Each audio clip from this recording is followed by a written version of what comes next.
Of all the things that the President of the US, Donald Trump, has given us, I think my personal favorite is a great example of how Jyotish, Vedic astrology, works.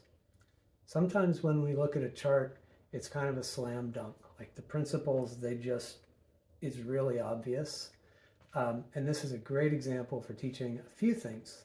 The main thing I want to show is how the sun, which represents ambition, government, politics, leadership, and power, combined with Rahu, the great disruptor. Think of the Bay Area tech industry and all this AI and stuff. All that is Rahu. Um, Unconventional, disruptive, strong desire and ambition. So that's Rahu. So what do we have in Mr. Trump's chart? Sun and Rahu together in the 10th house. When you get two planets like that together, they're strongly influencing each other. And as we just saw, the Sun and Rahu are very similar. In fact, someone even described it to me as when they're together, it's like gasoline on fire. So you pour gasoline on fire. So you have this very fiery, disruptive, power-driven, ambitious,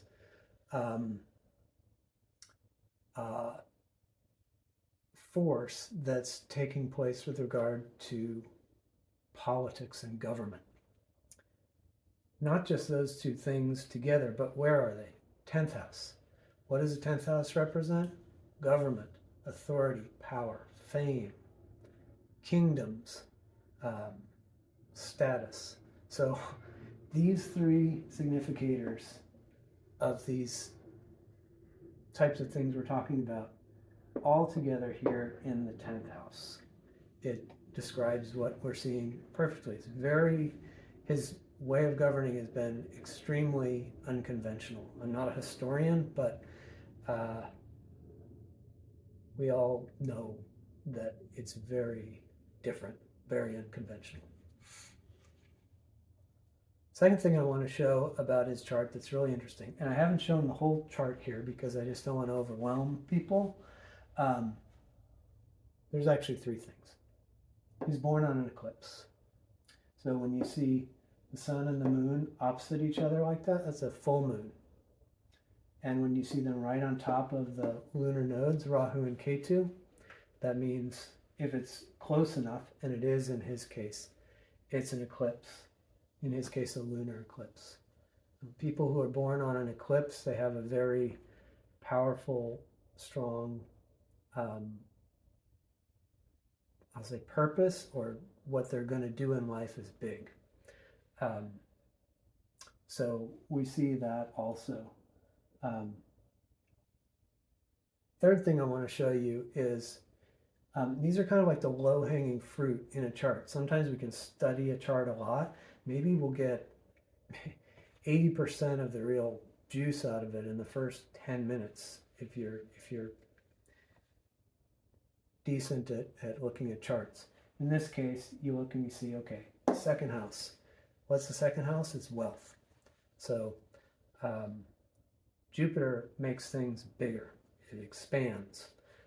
Retrograde, the R, makes a planet stronger. It also makes it behave in ways that are kind of backwards and kind of weird and hard to understand, maybe a bit opaque.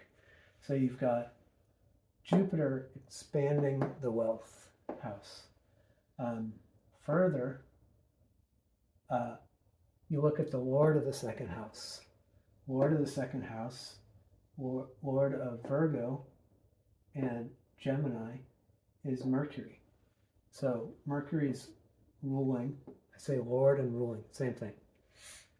Mercury is ruling both of these.